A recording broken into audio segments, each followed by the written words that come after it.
हमारे साथ मौजूद है ब्यूरो चीफ कराची इमरान अहमद साहब।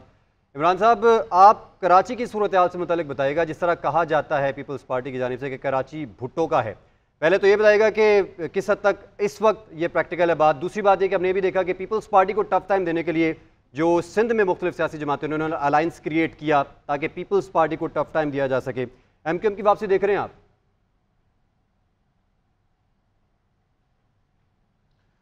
ये देखें, ये तो पीपल्स पार्टी वाले ही कहते हैं, ज़बान ज़दा आम नहीं है कि कराची भुट्टो का।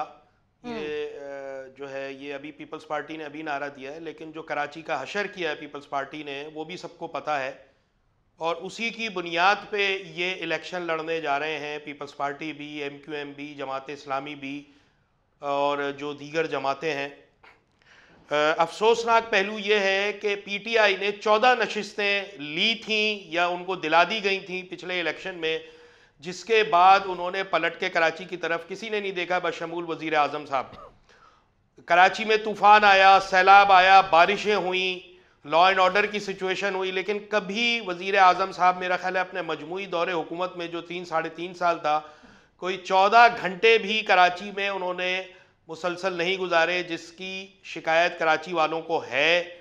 और कराची में जो वोट का ट्रेंड है वो देख के चलेंगे कि कराची में लोगों को सहूलतें क्या मैसर हैं। कहने को तो सब कहते हैं जी कराची माशी हब है, कराची 16 खरब रुपए सालाना टैक्स जो है वो कौमी खजाने में देता है, तो कराची के साथ हो क्या रहा है। यहाँ कहते हैं बिजली नहीं है, आप अपना सोलर सिस्टम लगा लें, आप जनरेटर ले लें। पानी नहीं है, आप RO प्लांट लगा लें। आपके पास सिक्योरिटी की सिचुएशन खराब है, आप गार्ड क्यों नहीं रखते, आप CCTV कैमरा नहीं लगाते। आपके पास अस्पताल नहीं है सरकारी सही, वो कहते हैं जी निजी अस्पतालों में इलाज कराएं। स्कूल नहीं है, कहते हैं जी निजी स्कूलों में पढ़ाएं। ट्रांसपोर्ट नहीं है, कहते हैं जी चिंची रिक्शा और मोटरसाइकिल पर सफर करें। अगर सारे काम आवाम ने ही करने हैं तो टैक्स किस बात का लेते हैं। ये सोचकर अब आवाम वोट देने जाएंगे, ना यूथ, ना मिडिल एज, ना ओल्ड। ये है कराची वालों का फोकस कि उनको पानी, सेवरेज, ट्रांसपोर्ट, मेडिकल, तालीम ये कौन दे सकता है। अच्छा, 15 साल से लोग जो हैं वो पीपल्स पार्टी की बा इख्तियार जिसे कहते हैं ना, फुल पावर बल्दियाती भी और हुकूमत सिंध की भी इख्तियारात के साथ हुकूमत रही। उसमें उसने कितना डिलीवर किया ये अहले कराची बहुत अच्छी तरह जानते हैं और अहले कराची ही जानते हैं, शायद कोई और ना जानता हो इतना अच्छा। अब जो इलेक्शन में देने जा रहे हैं, MQM का कमबैक आपने कहा बिल्कुल हो सकता है। MQM का कमबैक, MQM ने अपने आप को जो रिवाइव किया है 2018 के बाद से, उनका जो दावा था या कहना था कि जी उनकी नशिस्तें छीनी गई हैं, इस बार भी वो लड़ रहे हैं तमाम सीटों से इलेक्शन, खुसूसन सेंट्रल में जो MQM का गढ़ कहलाता है, कराची का दिल कहलाता है सेंट्रल।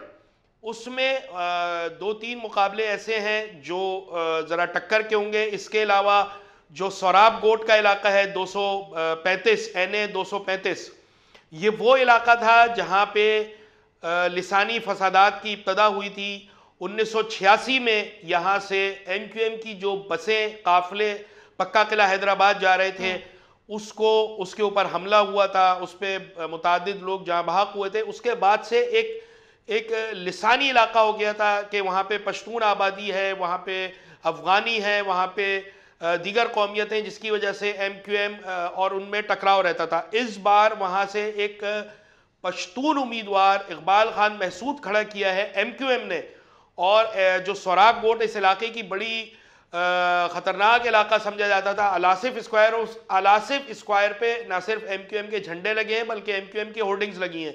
इसको जो पेशरफ्त मैं कहूँगा कि पेशरफ्त है एक अमन की जानिब, एक जिसे कहते हैं ना कि एक लिसानी जो हम आहंगी है उसकी जानिब एक कदम है, अच्छा कदम है। इसके अलावा NA 242 है जिसमें मुस्तफ़ा कमाल साहब कादिर खान मंदूखेल से इलेक्शन लड़ने जा रहे हैं। ये इलाका बल्दिया टाउन है, इसमें मिक्स आबादी है, इसमें उर्दू स्पीकिंग भी हैं, इसमें पश्तून भी हैं, इसमें सराइकी भी हैं, इसमें आगा खानी कम्युनिटी भी है हमारी, इसमें मुख्तलिफ जो लिसानी इकाइयों के लोग रहते हैं उसमें लड़ने जा रहे हैं। एक चैलेंजिंग सीट है और मुस्तफ़ा कमाल ने एक बड़ी क्लीन सीट NA 247 जो सरजानी टाउन न्यू कराची की थी, जो बड़ी पक्की सीट समझी जाती है एमक्यूएम की, उसको छोड़ के इन्होंने NA 242 का इंतखाब किया। यहाँ से शहबाज शरीफ इलेक्शन लड़ रहे थे, जो पीछे हटे और उन्होंने अपना एक और कैंडिडेट आगे किया। यहाँ पे जो मुकाबला है वो मुस्तफ़ा कमाल साहब और खादिर खान मंदुखेल साहब के दरमियान है पीपल्स पार्टी के। ये दो मुकाबले, इन दोनों में मुकाबला 2021 में भी हुआ था कि इमरान साहब हल्कों के इंतखाब में हमने देखा है कि बहुत सारी चीज़ें जो हैं वो मामूल के मुताबिक नहीं हुई हैं। और बिलावल भुट्टो जरदारी को भी अगर देखा जाए तो उन्होंने भी वैसे तो अपनी कैंपेन का आगाज़ कराची से शुरू किया। वो कहती भी रहे कि मुझे कराची में सबसे ज़्यादा मज़ा आता है, लेकिन इंतखाबात लड़ने के लिए उन्होंने कराची का इंतखाब नहीं किया। वो गए हैं लाड़काना के जाने, फिर वो गए हैं कंबर शहदादपुर, और फिर बाद में तीसरा जो उन्होंने इंतखाब किया वो लाहौर का किया। इस पर भी आपसे पॉइंट लेंगे इस बारे में। अभी हम चलते हैं ब्यूरो चीफ इस्लामाबाद की जानिब। मियाँ शाहिद हमारे साथ मौजूद हैं। मियाँ शाहिद, आप ये कहिए कि वैसे तो शहर इक़्तिदार कहा जाता है इस्लामाबाद को, लेकिन हल्का वाइज एक छोटा सा शहर है, 3 हल्कों का शहर है, और गुज़श्ता इलेक्शंस में हमने देखा कि 2018 में 68% टर्नआउट यहाँ पर रहा था। तो इस बार आपको क्या लगता है, टर्नआउट ज़्यादा रहने वाला है? क्या सूरत हाल देख रहे हैं आप? देखिए, वफाक की बात की जाए तो कल एक बड़ा दंगल है और उसके बाद वफाक में ही रौनकें जो है बहाल होनी है। मेरे दोस्तों ने बड़ी अच्छी तबसरे जो है वो किए हैं, जिसमें इमरान साहब ने बड़ा अच्छा पोस्टमार्टम किया है कराची का, सिंध का, और भट्ट साहब ने तो बड़ा ही दिलचस्प तबसरा किया, और काशफुद्दीन साहब ने जो है वो KPK की बात की है। यहाँ इस्लामाबाद में सब कुछ आना है। इस्लामाबाद में अगर हलकों की 3 हलकों की बात की जाए तो 3 हलके जो हैं, इस्लामाबाद का एक स्ट्रक्चर ये है कि यहाँ पर मुलाजमीन का शहर है। मुलाजमीन इस वक्त जो हैं वो मौजूद हैं, लेकिन जो मसाइल हैं सबसे बड़े इस्लामाबाद में वोटर्स के लिए जो कल आने वाले हैं, जो पूरे मुल्क में होंगे लेकिन इस्लामाबाद में सबसे ज़्यादा हैं, वो ये है कि बहुत से ख़ानदान ऐसे हैं, बहुत से वोटर्स ऐसे हैं जिनका वोट इस्लामाबाद में दर्ज था लेकिन आज वोट उनको नहीं मिल रहा।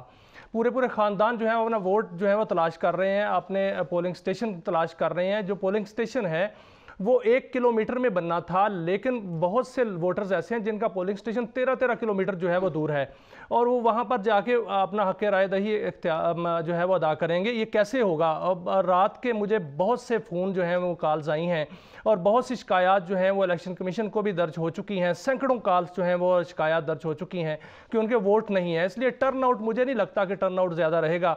और इस्लामाबाद में अगर बात की जाए तो जो तहरीक इंसाफ है उनके जो उम्मीदवार हैं वो तो आज़ाद हैं, लेकिन वो यहाँ पर बहुत बड़ा अपसेट कर सकते हैं, जिसमें अली बुखारी जो है वो अपसेट का बायस बन सकते हैं दूसरे उम्मीदवारों के लिए। तारिक फजल चौधरी जो कि पहले उनका अपना हल्का रवायती होता था, अब वो उनका रवायती हल्का नहीं है। वो बाराको की जानिब से उनका अच्छा वोट बैंक था, वहाँ से उनको अच्छा वोट मिलता था, लेकिन वहाँ पर अब राजा खुर्रम नवाज़ हैं। राजा खुर्रम नवाज़ का ताल्लुक पहले PTI से था, अब वो आज़ाद तो हैं लेकिन वो मुस्लिम लीग नून की जो है वो हमायत उनको हासिल है। वहाँ अपने हलके में वो तारिक फजल चौधरी जो है उनकी हमायत कर रहे हैं, यहाँ पर तारिक फजल चौधरी उनकी हमायत कर रहे हैं, और ये दोनों के लिए जो है वो एक मनफी पहलू मैं समझता हूँ कि वो है। जो मुस्तफ़ा नवाज़ खोखर है वो अपना वोट बैंक भी रखते हैं और वो आज़ाद उम्मीदवार भी हैं, लेकिन उनको लोग पसंद भी करते हैं, वो एक अच्छा वोट ले सकते हैं।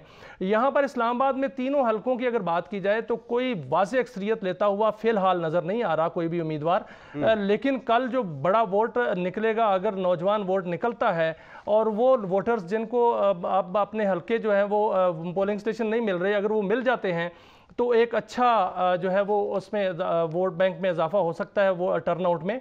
लेकिन टर्नआउट कुछ ज़्यादा इस्लामाबाद में मुझे लगता आता हुआ नज़र नहीं आ रहा। कल का दिन जो है वो तो पूरे मुल्क में होगा, लेकिन उसके बाद इस्लामाबाद के अंदर सारी जमातों ने आना है।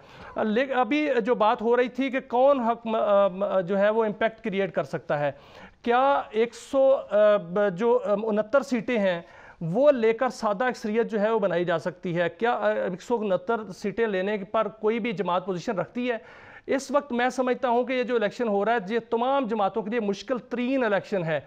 मुस्लिम लीग नून को अगर देखा जाए तो वो कहते हैं कि सादा अक्सरियत उनको मिलेगी। सादा अक्सरियत कैसे मिलेगी? पंजाब में अगर वो 110 सीटें हासिल करते हैं तो फिर उनको सादा अक्सरियत के नज़दीक वो पहुंचते हैं। अगर KPK में उनको 10 सीटें जो हैं वो मिलती हैं तो फिर बात बनेगी। और जो सिंध है उसमें 10 सीटें उनको मिल जाएंगी क्या? किस इलाके में उनको, किस हल्के में या किस इलाके में उनको 10 सीटें मिलेंगी, ये इमरान साहब जो है बेहतर बता सकते हैं। बलूचिस्तान में 6 सीटें मुस्लिम लीग नून को चाहिए और इस्लामाबाद की 3 सीटें चाहिए, फिर जाकर 169 सीटें बनती हैं, जिससे सादा मियां शाहिद, आपकी जो गुफ्तगू का क्रक्स में मुझे समझ में आया है तंसीर, वो यही कि आप ये कह रहे हैं कि वैसे अगर देखा जाए इस्लामाबाद में मौसम तो ठंडा है ही, लेकिन इलेक्शन के तनाजुर में अगर देखा जाए तो भी गर्मा गर्मी खासी है। हाँ जी, भट्ट साहब का भी रुक कर लेते हैं जिला। भट्ट साहब, NA 117 लाहौर का ये हल्का है जहाँ पर अली एजाज भुट्टर, पहले इब्रारुल हक साहब थे, उन्होंने विड्रॉ कर लिया, अब अली एजाज भुट्टर और बमुकाबला अब्दुल अलीम खान। तो ये जो IPP ने हमने देखा है कि पाकिस्तान की सियासत में बड़ी एंट्री मारी और उनके सियासी जलसों में बड़े बड़े दावे भी किए गए कि जो दूसरी सियासी जमातें नहीं दे सकी सहूलियतें आवाम को, वो अब IPP देगी। तो इस हल्के को किस तरह से देख रहे हैं आप? देखें, आपकी इस सवाल का जवाब देने से पहले मैं एक छोटी सी बात कर लूँ। जो मियां शाहिद ने अभी बात की है ना इस्लामाबाद के हवाले से, कि वहाँ पर जो वोटर्स हैं वो वहाँ पर बहुत कम है, इधर उधर स्कैटर्ड हो गए हैं, तो लाहौर में भी ये मसला दुरुस्त बात है, ये यहाँ पर लाहौर में भी है। अच्छा, दूसरी बात जो है वो सबसे अहम यहाँ पर ये है कि जैसे हमने पहले बात की थी यंग वोटर्स की तादाद, तो यंग वोटर की तादाद अगर होगी तो मसला हल होगा। जैसे वो फरमा रहे हैं मियां शाहिद कि वहाँ पर वोटर की तादाद कम है। अब असल टॉपिक ही ये है, टॉपिक ये है कि मुस्लिम लीग नून को अगर जीतना है तो 50% से ज्यादा वोटर्स अगर मार्केट में आ गया, ये यंगस्टर सारा वोटर आ गया, तो ये सारा क्रेडिट जाएगी PTI को। मुस्लिम लीग नून को नुकसान होगा, वोटिंग की तादाद ज्यादा हो गई, वोटर मार्केट से ज्यादा आ गया, तो ये मुस्लिम लीग नून के लिए कोई अच्छा शुगर नहीं है, ये PTI के लिए बेहतर शुगर है। इसी तरह मैं आपको लेके चलता हूं, आपने जो सवाल किया NA 117 का, आप बात कर रहे हैं उसकी अलीम खान साहब की। अच्छा, अलीम खान साहब का भी दिलचस्प मुकाबला है, लेकिन अलीम खान साहब ने इस हल्के में काफी मेहनत की हुई है और बाज़ाब्ता तौर पर उन्होंने एक ग्रास रूट लेवल से लोगों को उठाकर अपनी जमात जो बनाई है